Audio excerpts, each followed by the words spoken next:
looking at what social media was then and social media is now, it feels like there's a massive amount of pressure on what it is now than back then.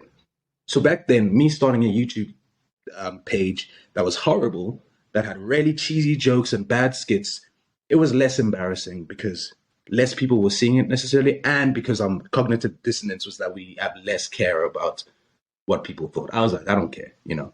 It's like 40 people who are watching. Half of them go to my school, the other half of it just bots or whatever. And it's fine because I don't care about that, you know. But as time progresses and things, social media becomes more impactful and influential, the space to practice feels like it fades away. And that's double faceted because of the way people experience things and because of the way people who make the art experience other people's, you know, relationships with social media and whatever. So, for example, back then I could make a video that was dumb and drop it on Twitter and maybe nothing would happen, but it would be fine.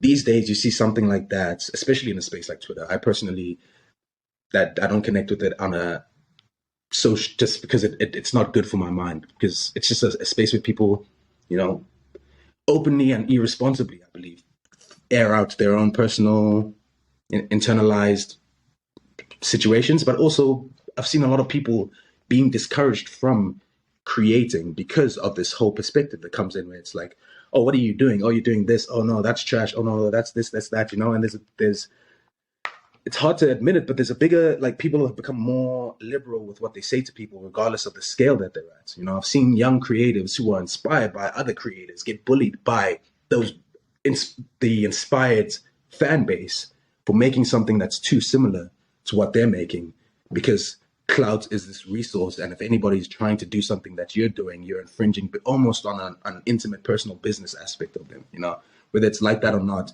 fans often, depending on the fans or depending on how people militarize their fans, can become that. You know, and people have made, you know, viewership this be all end all thing. So it becomes so difficult for a young creator to be like, I want to just do this and put it on YouTube, because then they'll feel like, oh, I only got 100 views, I'm not good enough. That means that my content is not good enough.